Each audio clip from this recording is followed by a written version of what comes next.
I'm posting this here because I honestly don't know where else to turn, and I feel like I'm losing my mind. My hands are shaking as I type this, not from anger anymore, but from a deep, hollow sense of betrayal. It all started 3 weeks ago when I was rejected for a simple car loan. The finance manager looked at me with pity and suggested I pull my full credit report. He couldn't tell me the details, but he said the numbers were catastrophic. I just nodded, confused. My credit score was something I had meticulously built since I was 18, a fortress of financial responsibility that I was intensely proud of. It was my ticket to independence. I remember laughing nervously, telling him there must be a mistake. My score had been hovering around 800 for the last 5 years. I've never missed a payment on anything in my life. I have one credit card with a small limit that I pay off in full every month, and my student loans were being paid down ahead of schedule. I was the responsible one, the boring one, the one my parents always pointed to when they talked about being sensible. That label feels like a cruel joke now, a brand seared onto my skin. That means the one we can exploit. The truth is, that perfect score was a lie, a ghost of a past financial life I no longer possessed. That night, I paid for the reports from all 3 credit bureaus. The files took a few minutes to load, and in that time, I felt a growing dread, the kind you feel when you know something is deeply wrong but you can't yet see it. I thought maybe it was a simple mistake, a clerical error, or perhaps a case of random identity theft from a stranger. I was preparing myself to spend hours on the phone, filing disputes, and clearing my name. The idea that the perpetrators were not strangers, that they were sleeping soundly in the home I grew up in, never once crossed my mind. That level of betrayal was simply not in my vocabulary yet. Then the pages loaded, and my world tilted on its axis. It wasn't 1 or 2 unfamiliar accounts, it was a list. 5 major credit cards, all opened within the last 2 years, all in my name. American Express Platinum, a Chase Sapphire Reserve, high-limit cards from department stores like Saks, Fifth Avenue, and Neiman Marcus. The combined debt was over $53,000. The minimum payments alone were more than my monthly rent. I stared at the screen, my breath catching in my throat. As I saw my pristine credit score had plummeted to the low 500s, it was financial ruin, spelled out in cold, hard numbers. The statements showed a life I had never lived. Flights to Europe, 5-star hotels in Paris and Rome, handbags that cost more than my first car, dinners at restaurants I'd only ever read about. It was a highlight reel of luxury and leisure, a flagrant display of wealth that was never mine to begin with. Every charge was a tiny stab wound, a reminder of a life being funded by my future, by the good name I had worked so hard to build for myself. It was the life my younger sister, Chloe, had been flaunting on her social media for the past 2 years, a life I had naively believed she was affording through her freelance graphic design work. I always knew Chloe was the favorite. It wasn't a secret. She was the bubbly, charming one, the one who could do no wrong. While I was studying and working part-time through college, she was the one my parents were always helping out. They paid her rent, co-signed for her car, and always had a few $100s for her when she was in a tight spot. They called her their free spirit, while I was their rock. I now understand that rock was just another word for the foundation they were willing to crack to make sure their precious free spirit could fly without ever touching the ground or paying their own way. My parents were the ones who had insisted, years ago, that I give them my social security number and other personal details. They claimed it was for a family life insurance policy, something to protect us all in case of an emergency. I was hesitant, but they laid on the guilt, asking if I didn't trust them, if I didn't want to be part of the family's safety net. I was 22 and still believed in the inherent goodness of my own parents. I gave them everything they asked for, stored away in a folder in my father Isaome's office. They used that trust, that file folder, as an arsenal against me. Looking back, the signs were all there, blindingly obvious in hindsight. Chloe's sudden wardrobe upgrade from fast fashion to high-end designer brands, the casual weekend trips to Miami or Las Vegas. She would post pictures of herself with champagne, draped in jewels, and I would feel a pang of confusion, but never suspicion.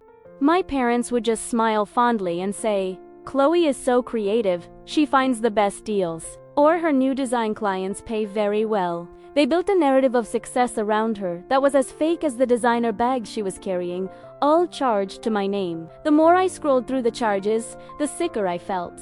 There were payments to a luxury apartment building downtown, one I knew for a fact Chloe couldn't afford on her own. There were charges for expensive art supplies, custom furniture, even a purebred puppy that had cost thousands of dollars. They hadn't just bought her things. They had manufactured an entire lifestyle for her. They had built her a beautiful, glittering life on a foundation of my credit, my name, my financial security, and I had been standing on the sidelines, cheering her on, completely oblivious to the fact that I was the one footing the bill for it all. The scale of the deception was breathtaking. This wasn't a moment of weakness or a single bad decision. This was a calculated, long-term fraud perpetrated by the two people who were supposed to protect me. They had to have received the cards in the mail, activated them, and given them to my sister. They had to have seen the bills arrive month after month, watching the balances climb higher and higher. They consciously chose to sacrifice my future stability for her present comfort. And they did it for years without an ounce of guilt, hiding it all behind a curtain of family love and affection. I printed out all the statements, my hands shaking so badly that the papers rattled. I stacked them up, a monument to my family's betrayal, nearly an inch thick. I knew I had to confront them, but I didn't know how. How do you accuse your own parents of committing identity theft against you? How do you look your mother and father in the eye and tell them they have ruined you? The words felt alien in my mouth, too monstrous to be spoken aloud. Part of me still wanted to believe there was some other explanation, some elaborate misunderstanding, but the evidence was right there in black and white. The next day, I drove to their house. I sat in my car in their driveway for almost an hour, holding the stack of papers on my lap. I felt like a child again, small and powerless, afraid of the anger and disappointment of my parents. But underneath the fear, a cold, hard anger was beginning to form. This wasn't just about money anymore. It was about respect. It was about the years I had spent being the responsible one, the one they never had to worry about, and how they had punished me for that very stability.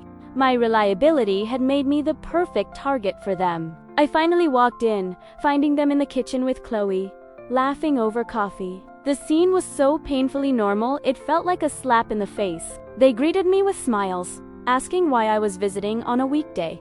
I didn't say a word. I just walked to the kitchen table and dropped the stack of credit card statements in the center. The thud echoed in the sudden silence. My mother's smile faltered. My father's eyes darted towards the papers. And Chloe just stared at me, a flicker of something unreadable in her eyes. The charade was over.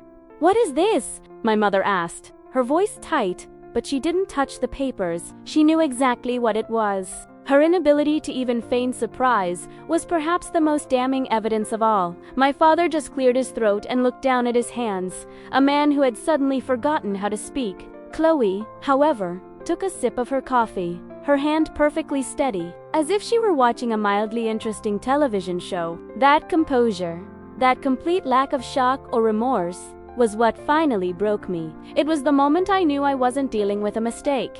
I was dealing with a conspiracy. "It's $53,000 of debt," I said, my voice quiet but steady. "It's 5 credit cards. It's a credit score of 520. It's my name, and it's all for her." I pointed at Chloe, who finally had the decency to look away, though her expression was more annoyed than ashamed. My mother immediately jumped to her defense, her voice rising. "Don't you dare point at your sister," she said. "You don't understand the pressure she was under. We were helping her. We were going to pay it all back before you ever found out about it." The excuse was so flimsy, so utterly absurd, that I almost laughed. "Pay it back. You've been making only the minimum payments. The interest alone is over $1,000 a month. Where was that money going to come from?" I asked, looking directly at my father, who still refused to meet my gaze. He was always the one who taught me about compound interest, about the dangers of debt. He had lectured me for years about financial prudence, and all along he was complicit in this slow-motion financial assassination. His silence was the loudest confession of all. "We were handling it," my father finally mumbled, his voice thick with shame. "Your sister needed a little help getting started. The world is so competitive now. We didn't want her to fall behind her friends. It was just to give her a boost. A boost. That's what They saw my pristine credit not as something I had earned, but as a resource to be plundered for their favored child. My financial health was merely a tool to them, something to be used and discarded for Chloe's benefit. To ensure she never had to experience a moment of financial struggle or inconvenience, Chloe finally spoke, her voice dripping with entitlement. I don't know why you're making such a big deal out of this. It's just money. Mom and Dad said they had it under control. It's not like I asked for the details. She shrugged, as if discussing the weather. To her, this was a minor family squabble, an inconvenience in her otherwise perfect life. She had no concept of the damage done, of the years it would take me to claw my way out of this hole. She felt no guilt because, in her mind, she was entitled to it. She was the star, and I was just part of the supporting cast, there to ensure her light never dimmed. The conversation devolved from there. My mother accused me of being selfish and ungrateful, of not caring about my sister's happiness. She brought up all the times they had supported me, which amounted to letting me live at home for a year after college, while I saved for a deposit on my own apartment. She twisted my independence into a flaw, a sign that I didn't need them, and therefore, it was fair to take from me to give to the child who was still so dependent. It was a masterclass in emotional manipulation and gaslighting, and I felt my resolve beginning to crumble under the weight of it. My father tried to play the peacemaker, suggesting we could work out a plan. The plan, it turned out, was for me to not press charges and to let them pay me back a little bit each month. When I asked how they could afford to pay me back, when they couldn't even afford to pay the credit card bills, he had no answer. Their plan was hope. Their plan was for me to quietly absorb this financial catastrophe, so that our family could continue to look perfect from the outside. They were more concerned with the appearance of integrity than with the fact they had committed a felony against their own daughter. The most chilling part of the conversation was the utter lack of a genuine apology. They were sorry they got caught. They were sorry. I was upset. But they were not sorry for what they did. In their minds, their actions were justified. They were simply reallocating family resources, taking from the child who had plenty in their eyes and giving to the child who had less. They saw nothing wrong with the fundamental act of stealing from one daughter to fund the lifestyle of another. Their favoritism had warped their moral compass to a degree that was terrifying to behold. I left their house that day feeling emptier than I had ever felt in my life. The anger had subsided into a deep, profound grief. I was mourning the loss of my parents, not as people, but as the idealized figures I had held in my mind. The mother and father, who I thought loved me unconditionally, had been replaced by two strangers who saw me as a line of credit. I was mourning the loss of my sister, the girl I had grown up with, who was now a woman who would happily watch me drown as long as she could wear designer shoes while doing it. The family I thought I had was an illusion. Over the next few days, the practical consequences began to set in. I started receiving calls from debt collectors. They were polite, but firm, asking for payments I couldn't make. Each call was a fresh wave of anxiety and humiliation. I had to explain, over and over, that I was a victim of identity theft. But without a police report, my claims meant very little. The burden of proof was on me, and the only people who could corroborate my story were the ones who had betrayed me. I was trapped in a bureaucratic nightmare of their making. I tried to talk to my sister one more time, on the phone. I pleaded with her, not for the money, but for some acknowledgement of the damage. I asked her to at least tell our parents to cooperate, to help me clear my name. Her response was cold and dismissive. "You're being so dramatic," she said. "You're going to ruin this family over some stupid credit card bills. You always have to be the center of attention." She hung up on me. That was when I knew, without a shadow of a doubt, that she was not just a passive beneficiary of this fraud. She was an active and willing participant in it. My parents, meanwhile, switched tactics. The faux apologies and vague promises of repayment were replaced with a more sinister form of pressure. They began to frame the entire situation as a test of my loyalty to the family. They told me that filing a police report would be the ultimate betrayal. It would give my father the primary name on their bank accounts, a criminal record. It could even lead to jail time. "Is that what you want?" my mother cried over the phone. "To send your own father to prison? To tear this family apart and tarnish our name forever?" They weren't asking for my forgiveness anymore. They were demanding my silence. They expected me to carry the weight of their crime for the rest of my life. I was to become the silent guardian of their secret, the keeper of their shame. My role was to sacrifice my financial future, my ability to buy a house, my peace of mind, all for the sake of preserving the family's reputation, a reputation they had already destroyed the moment they decided to steal from me. They were holding our family relationship hostage, and my good name was the ransom. The emotional blackmail was relentless. They enlisted other family members, aunts and uncles, who only heard a carefully curated version of the story. Suddenly, I was receiving calls from relatives telling me to be the bigger person and to find a way to forgive. They had been told a story of a mistake, a loan that got out of hand, not a story of deliberate, long-term identity theft. My parents were masterfully controlling the narrative, painting me as the unforgiving, vengeful daughter who was threatening to blow up the family over a financial misunderstanding. I feel like I'm standing at a crossroads with two impossible paths. One path is to file a police report, press charges, and begin the long, arduous process of clearing my name. This path would likely mean the complete and total destruction of my family.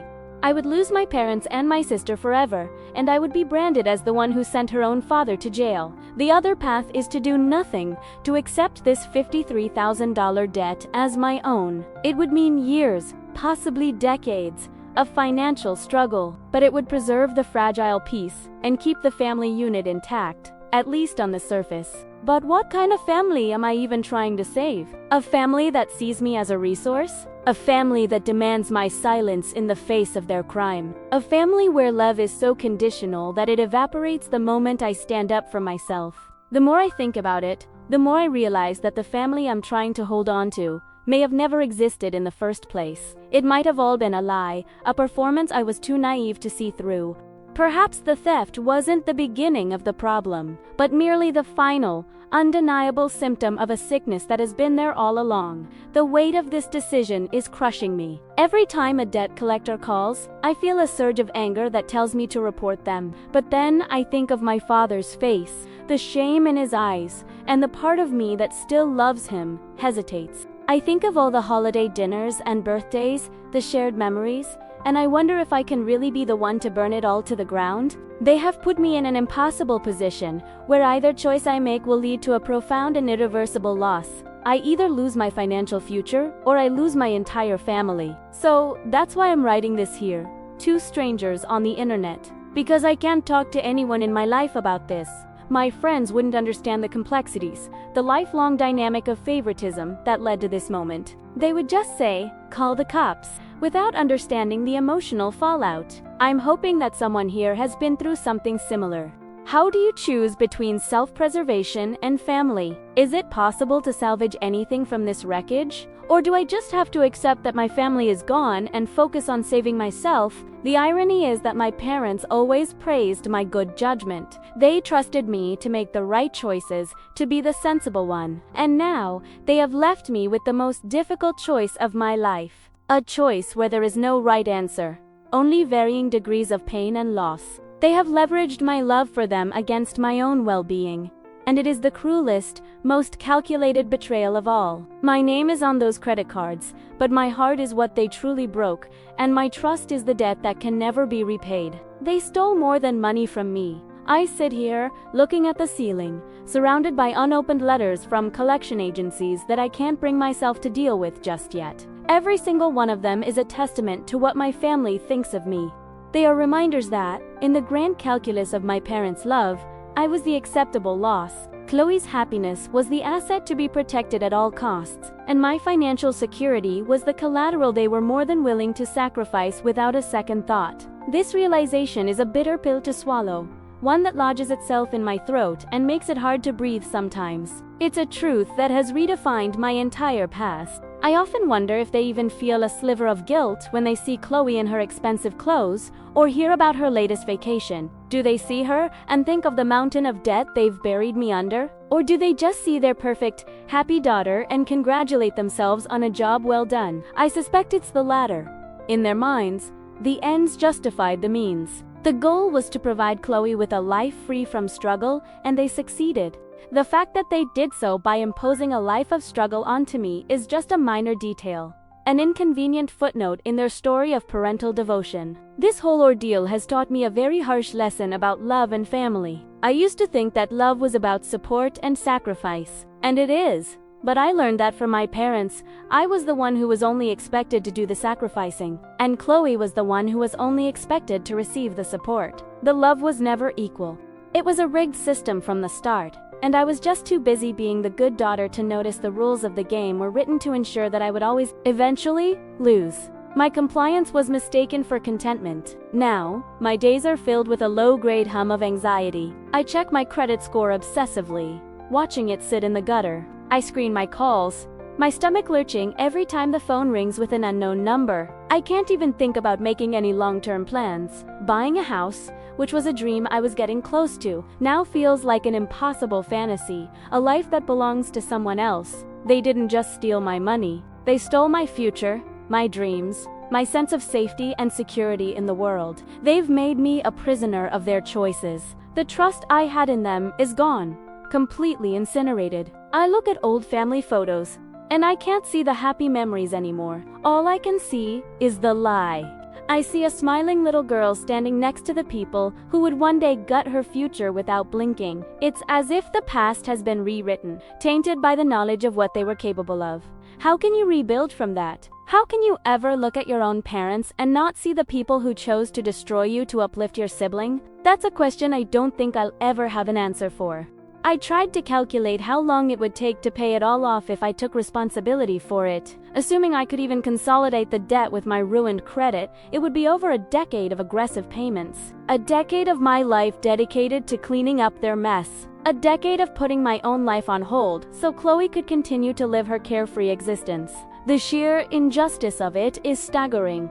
They are asking me to serve a 10-year sentence for a crime I didn't commit. And my only reward for doing so would be the continued presence of the very people who put me in this prison. Sometimes, a wave of rage washes over me so intense it makes me dizzy. The urge to pick up the phone, call the police, and watch the whole house of cards come tumbling down is almost overwhelming. I want them to face consequences. I want the world to know what they did. I want Chloe to have to sell her designer bags and her expensive furniture to pay back what she took. I want them to feel even a fraction of the fear and helplessness that I feel every single day. But then the rage subsides, and I'm just left with this profound, weary sadness. My sister has blocked my number. My parents now only communicate through brief, guilt-laden text messages, asking if I've made a decision yet and reminding me that family is the most important thing. Their words feel like acid. They are not trying to mend the relationship. They are simply trying to manage the crisis. They are worried about themselves, about the consequences they might face. My well-being, my feelings, my shattered financial life, none of it is their primary concern. Their only goal is damage control, and I am the key to their success or failure in that endeavor. The whole situation feels surreal, like a nightmare I'm waiting to wake up from. But it's real. The debt is real. The collection calls are real. The betrayal is real. I have to make a choice, and it feels like choosing between setting myself on fire or letting them do it for me. Both options lead to getting burned. I'm leaning towards filing the police report, but I'm terrified. I'm terrified of the fallout, of the anger, of the inevitable severing of ties. I'm scared of being truly alone, without any family to fall back on, even a broken one. The person I was 3 weeks ago is gone. She was naive. She was trusting. She believed in the fundamental decency of her own family.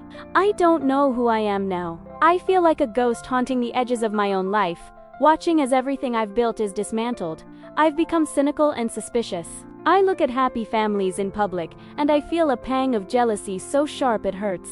I wonder if they are real, or if they are just better at hiding their secrets than my family was. This experience has shattered my perception of the world. So, here I am, in the middle of the night, typing this all out for strangers. It's the only thing I can think of to do. To put the words out there, to give voice to the injustice, feels like a small act of defiance. It's a way of saying that what happened was not okay, even if I'm the only one in my family who is willing to admit it. They want me to be silent, to swallow the pain and the debt, and to pretend that everything is normal. But I can't.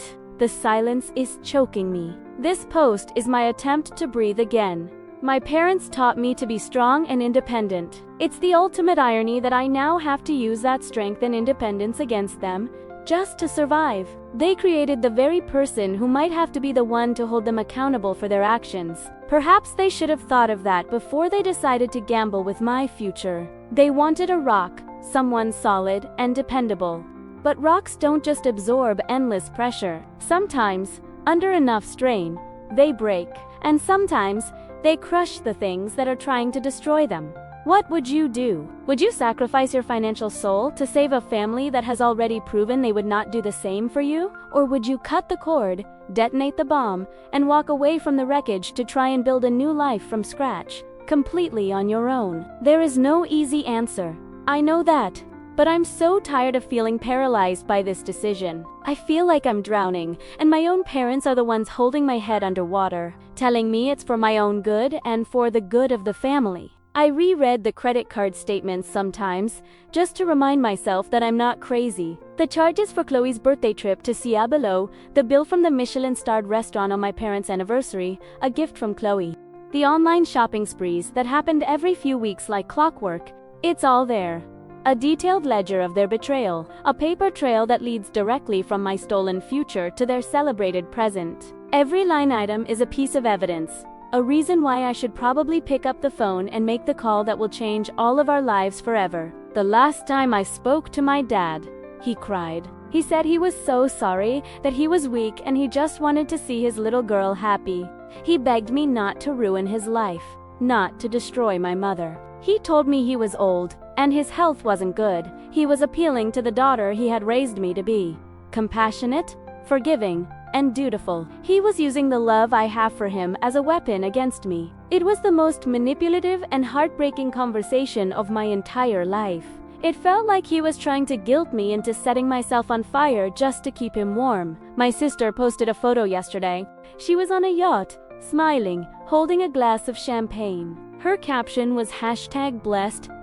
I looked at that photo, and I felt nothing. Not anger, not sadness, just a cold, empty void. That's the person my future was sacrificed for. That's the life my $53,000 of debt bought. She is living a beautiful lie that I am being forced to pay for in the ugliest way imaginable.